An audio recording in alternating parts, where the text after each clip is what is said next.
The CIB Google Innovative Technology Show and Workshops was inspired by the Montana Economic Development Job Summit. Senator Max Baucus and staff, Google Executive Chairman Dr. Eric Schmidt, Kleiner Perkins Caulfield and buyers Trey Vassalo and Sequoia Capital Michael Gogan.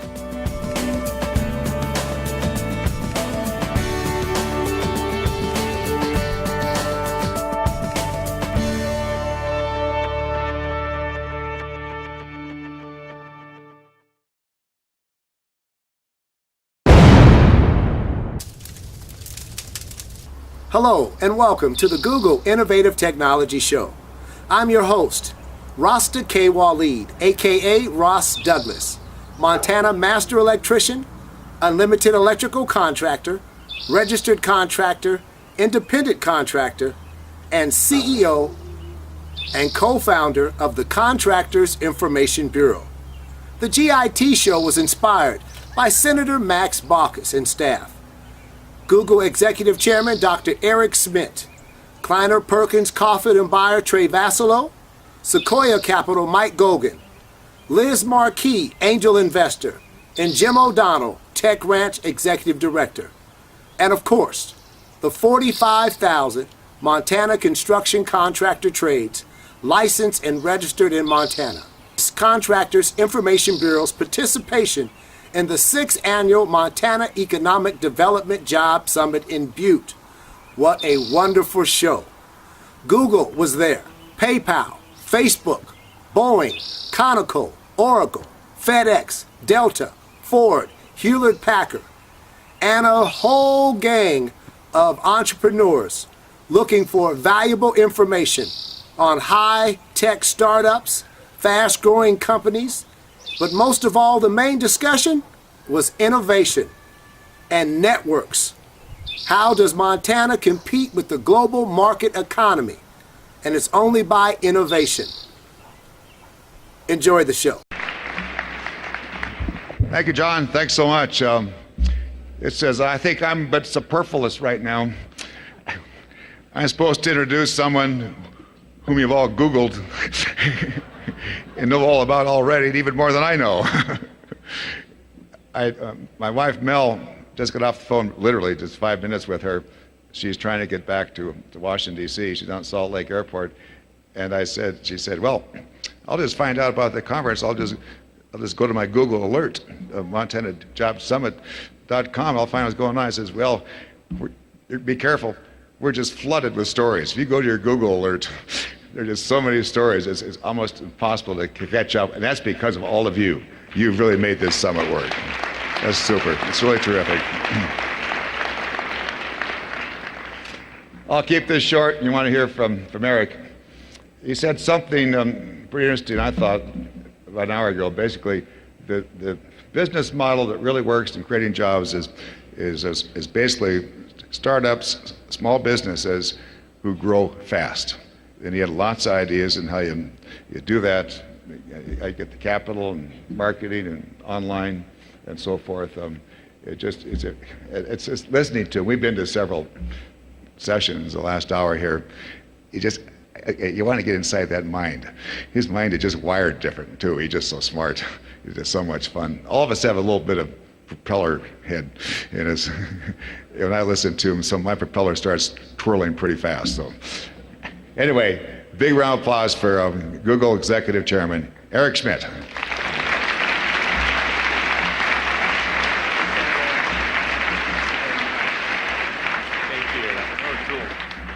Senator. Yeah, good. Okay, good, perfect. I love Montana. I love everything about Montana. I like the people. I have a couple of houses here. I vacation in Montana, so what a welcome. And now I see why I really want to be here, which is the people who are here trying to make the world a better place. I've worked with Max, Senator Baucus, for many, many years. There is no finer public servant than your senator. What can I say?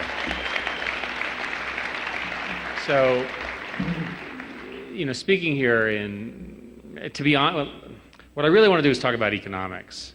And to be honest, I'm concerned that economists are they're going to need to invent a new politics, a new doctrine, right? The logic of politics and government are colliding with the efficiency of globalized technology and distribution networks.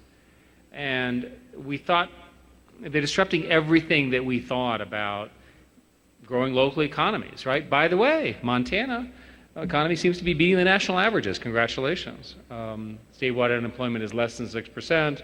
Real wage growth is pretty strong across the state. But Montana, like everywhere else, has to compete in the global market. And the global economics trends that we see portend dramatic changes ahead. The analysis you get in reading current economics is very pessimistic. And even worse, politicians seem to lack coherent plans to fix these. So let me give you some examples. Unemployment, especially youth unemployment, is intractable in mature democracies. In Europe, youth unemployment is 23%, and in some countries, Spain is 50%, Greece is 65%.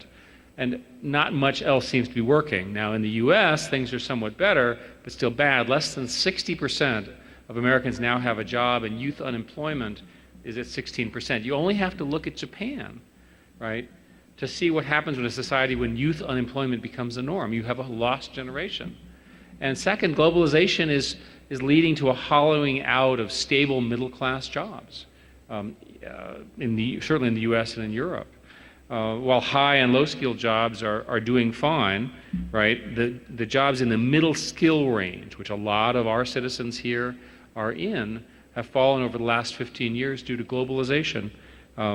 Manufacturing jobs, once a driver of U.S. economy, have shifted overseas to lower wage things, and on and on and on. You know all of this. So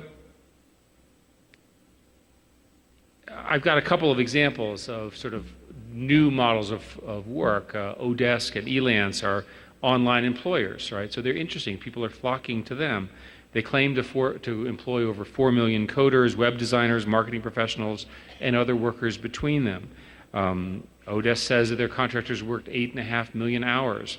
The average freelancer at Elance expects to make 43% more money in 2013. So people are moving online, but the jobs are not necessarily being created to replace the old job. There's another problem, right? Sorry to sort of start with all the problems, but I think let's just get it out there. With demographic changes, lower unemployment, fewer people will be supporting more people, right? The census pop clock shows the bulge of baby boomers approaching their 60s and 70s. In Europe, aging is so well known that it has its own Wikipedia page, Europe Getting Older, right? The IMF predicts that in 2013, the ratio of workers to retired people will have to shrink by half so that only 2 workers support 1 retiree. More than 1 in 5 Japanese are over the age of 65, and that'll soon become 1 in 4, right? So when China, of course, makes it completely worse with this disastrous one-child policy. Another problem we're seeing is a new trend for companies to invest in capital ahead of people, right? For the right reasons in many cases. In a recent book, the people argued that historically when companies' profits have grown, they've earned their profits and then they have reinvested those profits in capital and workers, and they've hired people. But following the recession in 2007 and 2008, unemployment has remained stubbornly high, 9% as you know, and we're not showing a lot of progress in addressing it. So worse, the unemployment are staying unemployed longer, right? Also not good. So investment in capital, however, right, the money for infrastructure and machines and so forth, has bounced back to 95% of its historic high. So capital before people, not necessarily the best choice for our society. And then there's another potential, which is even more bizarre, but I should point it out, that there's a potential for us to make governments more efficient. Right? We're all working, and my company is certainly trying to do this, and try to make their productivity better in the same sense as you saw in the private sector. But if you make the public sector more productive, perhaps you will be employing fewer people and certainly will create fewer new jobs. So you have this perverse problem of private sector jobs not creating and public sector becoming more efficient. Not good. So before we sort of sink into this sort of sort of despicable, terrible state, right? There is actually an alternative model. I say what I said because these are the economic facts and this is what you see on television. But I would suggest that there's a different way of looking at this, which is to take the view of an optimist. What's going on in my world? Completely new ways of thinking about artificial intelligence. Latency, the speed with which things are occurring, occurs much faster. We're rethinking transportation with self-driving cars. If you're spending time in cities that are very crowded, think New York or LA or whatever, look around you, the streets are incredibly clogged, the airspace is pretty empty. So again, new modes of transportation, personal transportation in the air, and things like this. But most importantly, we're busy making you smarter, that your IQ literally goes up because the tools and the techniques that Google and other companies are providing, they just make you a smarter, better worker, obviously your entertainment is better, you're a better educator, and so forth and so on. So that's an optimistic view. So how do we square these two views together? Well, I think that the future of work is in fact going to be great for humans. It's not going to be bad. And I think that it starts with innovation. That's what this conference is about. It's flourishing, right? And technological innovation, invention in particular, has driven almost all human progress and tremendous economic growth over the centuries. Right? If you look back over history between 5000 BC and 1800, world GDP per capita about doubled over 2,000 years. That would be the definition of low growth, right? Nothing ever changed except you were in a war, right? But in the last 200 years, with the start of the Industrial Revolution, per capita GDP has gone up by a factor of 33. Now you often, and by the way, if anybody wants to go back to 200 years ago, just think dentistry, right?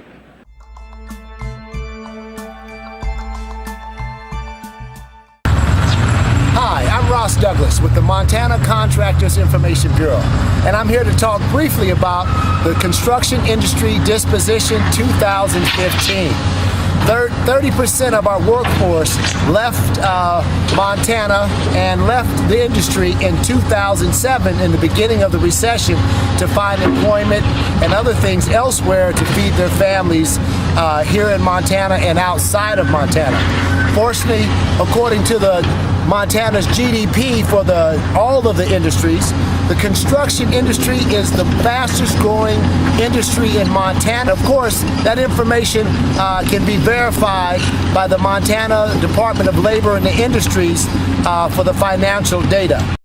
Are you a Montana registered construction or independent contractor? Or are you still acting like you are a construction contractor, claiming you don't need to register with the Montana Registered Construction Contractor or Independent Contractor units? It's the law. You are giving the construction industry a black eye. Plus, the fee is only $53. The independent contractor exemption, if you qualify, is only $125 for 2 years. If you are an expired Montana registered construction contractor or independent contractor, get back in the game. If you're looking to start or operate a construction business in Montana, the first step you need to do is register with the Montana Construction Contractor Registration Unit, or Independent Contractor Unit, and the Montana Secretary of State. Or contact the Contractors Information Bureau Pre-Licensing and Registration Services. If you need assistance in preparing your documents and qualifying your independent contractor 15-point criteria, call 406-266-8031. This is a public service message from the Montana Contractor Trades Network. Just think about it. Now people are always saying, oh, it's different today and so forth and so on.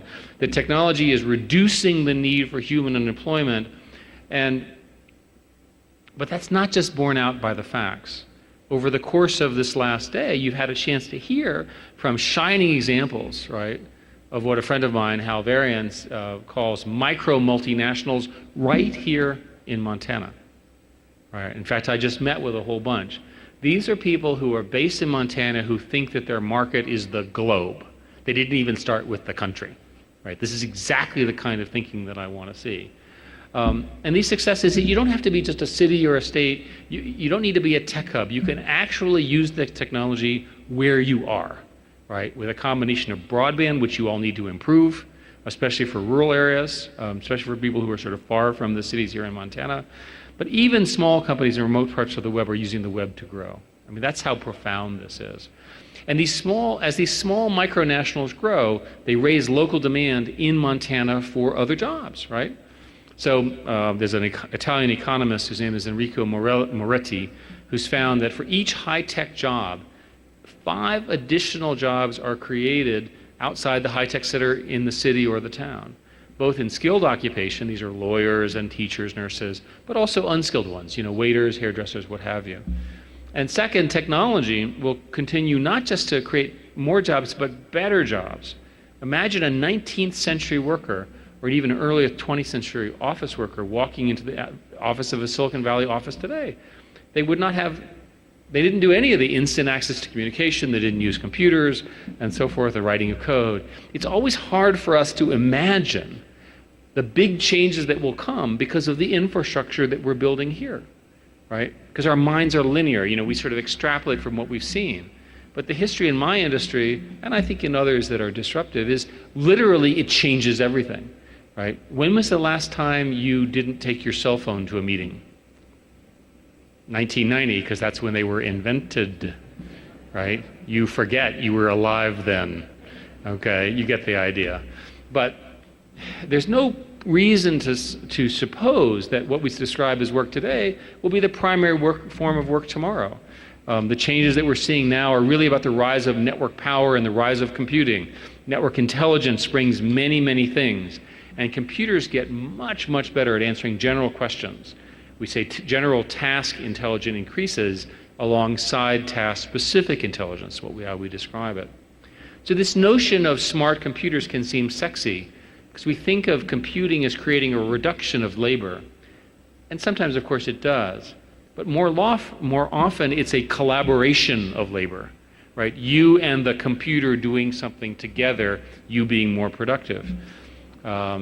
Whenever you talk about economics, it's sort of a rule that you have to quote Adam Smith. So the title of The Wealth of Nations, 3rd chapter, is that the division of labor is limited by the extent of the market. Adam Smith was talking about specialization in jobs.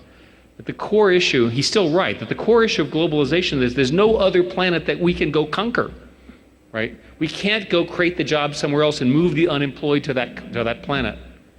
We've got to build the current model and make it into this new model, or the current model of specialization will in fact fail because the pessimists will be proven right.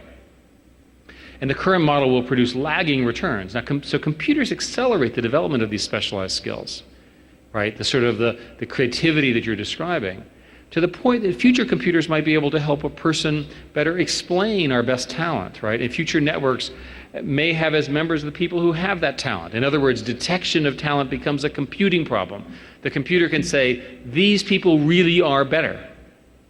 Go hire them now. Get them to Montana, we need them here. And we'll still need people in lots of other ways. Planes will still need pilots for all sorts of good reason, but airplanes are safer because of the computers that are in them. The elderly still need caretakers, right? Those carers are just much more effective because the automation and monitoring and equipment that they use. Computers helping us optimize our skill sets so that we can retrain and get better jobs.